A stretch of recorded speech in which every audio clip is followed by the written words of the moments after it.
जय श्री गणेश दोस्तों। हमारी आज की कहानी का नाम है आवाज़। कहानी अच्छी लगे तो प्लीज़ चैनल को सब्सक्राइब कर लीजिएगा। अब शुरू करते हैं कहानी। सबको एक साथ लॉबी में बैठा देख प्रिया शाम की चाय लेकर वहीं आ गई। सच है, छुट्टी वाले दिन एक साथ चाय पीने का मज़ा ही कुछ अलग होता है। सूरज हमेशा की तरह अपना लैपटॉप लेकर बैठे थे। माँ बाबूजी टीवी देख रहे थे। दोनों बच्चे रीनू और आरव मोबाइल पर गेम खेलने में लगे हुए थे और ननद पूनम अपना मोबाइल कान में लगाए किसी से गप्पे मारने में बिजी थी। चाय के खाली कप किचन में रखने के बाद वह सबसे पूछने आ गई, आज शाम के खाने में आप लोग क्या खाएंगे? बता दो, वही बना लूँगी। मम्मा, आपके पास खाने के अलावा कोई दूसरा टॉपिक नहीं है क्या? आरव मोबाइल में नजरें गड़ाए हुए बोला, कुछ भी बनाना भाभी, पर देखना ज़्यादा ऑयली ना हो।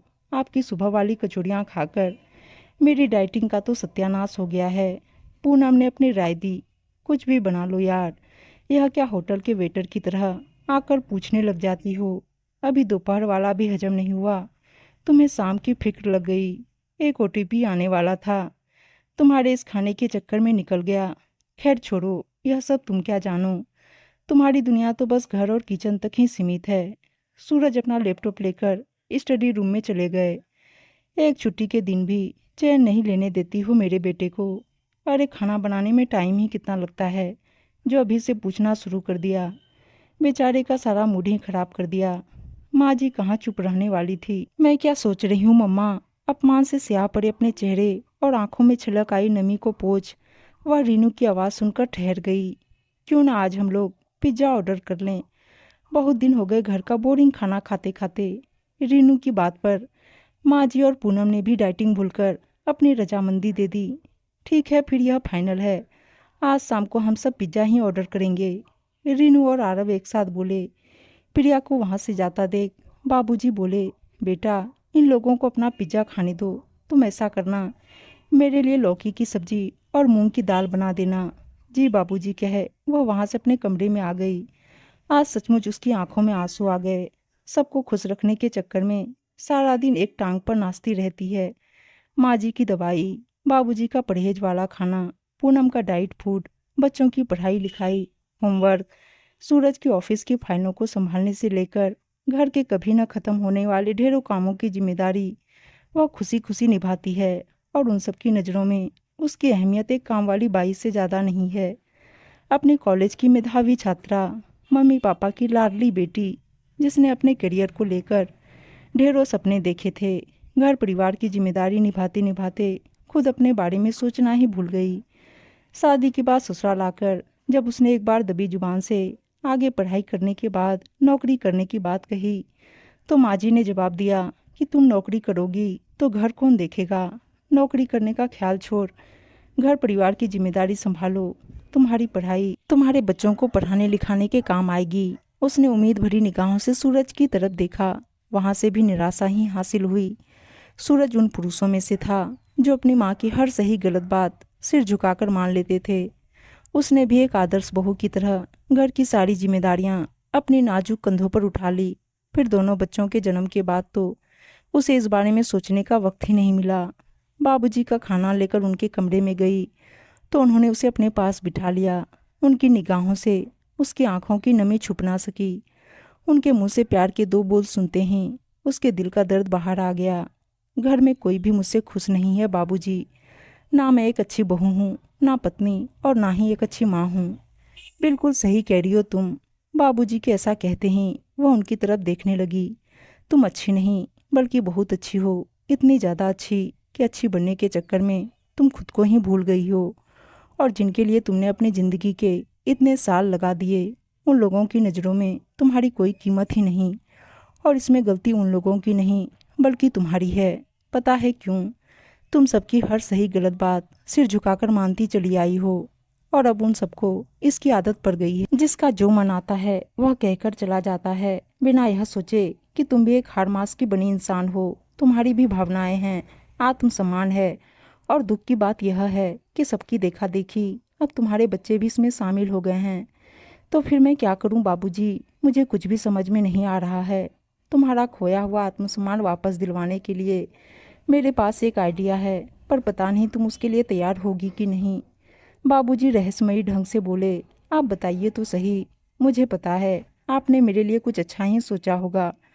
बाबूजी ने उसके पास आकर उसे अपनी योजना समझाई। पर बाबूजी, यह मैं कैसे? बाबूजी की बात सुनकर एक बार को तो वह सोच में पड़ गई। फिर बाबूजी के समझाने पर वह इसके लिए तैयार हो गई। अगले दिन सुबह शर्मा निवास का दृश्य देखने लायक था। प्रिया, मेरी चाय कहाँ है? मम्मा, मेरा टिफिन नहीं बना क्या? भाभी, मेरी ग्रीन टी। बहू, आज नाश्ता नहीं मिलेगा क्या? अरे भाई, इतना शोर क्यों मचा रखा है? अपना अपना काम खुद कर लो, क्योंकि जिसे तुम लोग आवाज लगा रहे हो वह आज घर पर नहीं है। बाबूजी आकर बोले, घर पर नहीं है तो यहीं कहीं पड़ोस में गई होगी किसी काम से। माँ जी कब पीछे रहने वाली थी। अब तुम लोग कुछ देर चुप रहो, तब तो मैं बताऊं। उसकी सहेली का फोन आया था। उसकी तबीयत बहुत खराब थी, इसलिए प्रिया सुबह सुबह उसके पास चली गई है। 2-4 दिन में वापस आ जाएगी। ऐसे कैसे बिना बताए जा सकती है? और कौन सी खास सहेली है जिसके लिए उसे सुबह सुबह ही जाना पड़ा? मैं अभी फोन करके पूछता हूँ। सूरज को सहेली की बीमारी से ज़्यादा प्रिया के बिना बताए जाने से परेशानी थी। अरे बिना बताए कहाँ गई है? मुझसे पूछ कर गई है, और तुम लोग सो रहे थे इसलिए जगाना उसने ठीक नहीं समझा। बाबूजी बोले, उधर फोन ना लगता देख, सूरज झलाए जा रहे थे। बाबूजी मजा लेने के लिए बोले, अब बार बार फोन करने का क्या फ़ायदा? हो सकता है वहाँ पर नेटवर्क ही ना हो। जैसे तैसे ब्रेड बटर खाकर एड्रीनू और आरव स्कूल गए। सूरज भी कैंटीन में कुछ खा लूँगा कहकर ऑफिस निकल गए। जब काम वाली विमला आई तब उसके साथ लगकर माँ जी ने खाना बनवाया। काम करने की आदत तो बरसों पहले छूट गई थी, इसलिए काम कम कर रही थी, बड़बड़ा ज़्यादा रही थी। जैसे तैसे एक्स्ट्रा पैसे देकर विमला को कुछ दिन काम करने के लिए राजी किया। 4 दिन हो गए प्रिया को गए हुए। कभी रीनू का टॉप नहीं मिलता, कभी आरब की जुराब। पूनम काम करके इतनी परेशान हो गई कि जिम भी नहीं गई। दोपहर में खाना देखकर रीनू भड़क गई। यह कैसा खाना है? चावल बिल्कुल हलवा हो गए हैं, सब्जी में इतनी ज्यादा मिर्च और दाल में पानी भरा हुआ है। दादी बुआ, प्लीज आप लोग कुछ बना लिया करो। विमला आंटी का खाना तो मैं नहीं खा सकती। पता नहीं मम्मा कब वापस आएगी। रीनू की बात सुनकर माँ जी गुस्से से बोली, अब जो बना है चुपचाप खा लो। तुम्हारी माँ ने भी तुम्हारे नखरे उठा उठा कर तुम्हारा दिमाग खराब कर दिया है। रीनू गुस्से में बिना खाना खाए उठकर अपने कमरे में चली गई। शाम को शहर से लौटकर बाबूजी ने बताया कि प्रिया का फोन आया था। उसकी सहेली की तबीयत अब कुछ ठीक है, 1-2 दिन में वापस आ जाएगी। 1-2 दिन में नहीं, मम्मा से बोलिए जल्दी से जल्दी वापस आ जाएं। मंडे से मेरे टेस्ट शुरू हो रहे हैं, पढ़ाएगा कौन? आरब परेशान होकर बोला। अगले दिन शाम के वक्त प्रिया को टैक्सी से उतरते देख सबकी जान में जान आई। रीनू और आरब तो उसके पास से हट ही नहीं रहे थे। मम्मा, आप कहाँ चली गई थी? पता है आपके बिना हम लोग कितने परेशान हो गए थे। हमारी सारी यूनिफॉर्म गंदी हो गई हैं। आज तो मुझे बिना प्रेस की यूनिफॉर्म पहनकर स्कूल जाना पड़ा। रीनू की बात पूरी नहीं हुई थी कि आरब बोल पड़ा, मेरी तो जुराब ही नहीं मिल रही थी, गंदी पहनकर जा रहा था। बिना पॉलिश के जूतों की वजह से मुझे पनिशमेंट भी मिली। स्कूल में कैंटीन और घर में विमला आंटी के हाथ का खाना खाकर खाने का मन ही नहीं करता था। थैंक गॉड कि आप वापस आ गई हो। बच्चों की आवाज़ सुनकर माँ जी और सूरज कमरे से बाहर आए। बड़ी जल्दी वापस आ गई। जरा पूछ तो सूरज इससे कि ऐसी कौन सी सहेली है जो घर वालों से बढ़कर हो गई, जिसके लिए मैडम बिना बताए घर से चली गई। अब चुप क्यों हो? सुनाई नहीं दे रहा है कि माँ कुछ पूछ रही है? सूरज के सवाल भी शुरू हो गए। कौन सी सहेली? किसकी सहेली? मैं किसी सहेली के घर नहीं गई थी। आप लोगों की बातों से उस दिन मेरा बहुत दिल दुखा था। मेरी परेशानी देखकर बाबूजी ने मुझे कुछ दिन के लिए मम्मी पापा के पास जाने को कहा। उनकी बात मानकर मैं मम्मी पापा के पास चली गई थी। वैसे भी मेरी बातों से सबको परेशानी ही होती है, इसलिए मैंने आप लोगों को फोन भी नहीं किया। बाबूजी मुझे घर के हालचाल बताते रहते थे। और हाँ माँ जी, रही बात बिना बताए घर से जाने की, तो मैं बाबूजी से पूछ कर गई थी। सूरज भी कई बार जब कहीं बाहर जाते हैं तो सिर्फ आपको बताकर चले जाते हैं, उनसे तो कोई सवाल नहीं करता। फिर मेरे ऊपर इतने आरोपों की बौछार क्यों? यह मेरा घर है और इस घर की जिम्मेदारियां भी मेरी है। इस बात से मैंने कभी इनकार नहीं किया है। परंतु आप सभी तो इसी घर में रहते हैं, इस नाते इस घर की जिम्मेदारियों में कुछ हिस्सा तो आप लोगों का भी है। जिस घर और अपनों की खुशी के लिए मैंने अपनी ज़िंदगी के 16 साल लगा दिए। पता चलता है कि उनकी नज़रों में मेरी अहमियत सिर्फ घर और रसोई तक सीमित रहने वाली की है। मेरे हाथ का बना खाना खाकर आप लोग बोर हो गए हैं, लेकिन अब मेरी आंखें खुल गई है और साफ नजर आ रहा है मैं भी एक जीती जागती इंसान हूँ। मेरे भी कुछ सपने हैं। इस घर के अलावा भी कोई दुनिया है और मैं कोई अनपढ़ गंवार नहीं, पोस्ट ग्रेजुएट हूँ। गलती मेरी ही है कि मैंने अपने बच्चों को भी कुछ नहीं सिखाया। इसलिए अब वक्त आ गया है कि सभी लोग अपने अपने हिस्से की जिम्मेदारी समझे, जिससे मुझे भी अपने लिए कुछ वक्त मिल सके। और हाँ बच्चों, आप लोग अब बड़े हो गए हो। अपने छोटे मोटे काम, जूते पॉलिश करना, अपना बैग लगाना, यूनिफॉर्म प्रेस करना खुद कर सकते हो। रही खाना बनाने की बात, तो अब से शाम का खाना बनाने की जिम्मेदारी पूनम की है।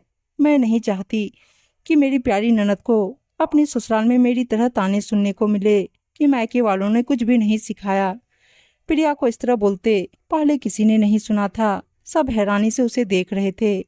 उसे पता था कि इतनी जल्दी कुछ नहीं बदलने वाला, पर अपने आत्मसम्मान की खातिर अपनी आवाज़ उठाकर उसने एक शुरुआत तो कर ही दी थी। और अपने आत्मसम्मान के लिए आवाज़ बुलंद करना अभिमान नहीं स्वाभिमान कहलाता है। सॉरी मम्मा, हमसे गलती हो गई। हम धीरे धीरे सब काम सीख लेंगे, पर आप प्रॉमिस करो कि हमें छोड़कर फिर कभी नहीं जाओगे। रीनू और आरव उसके पास आकर बोले। उसने भी दोनों बच्चों को प्यार से गले लगा लिया। उम्मीद है दोस्तों कहानी अच्छी लगी होगी, और अच्छी अच्छी कहानियाँ सुनने के लिए चैनल को सब्सक्राइब और वीडियो को लाइक शेयर जरूर कर दीजिएगा। धन्यवाद दोस्तों।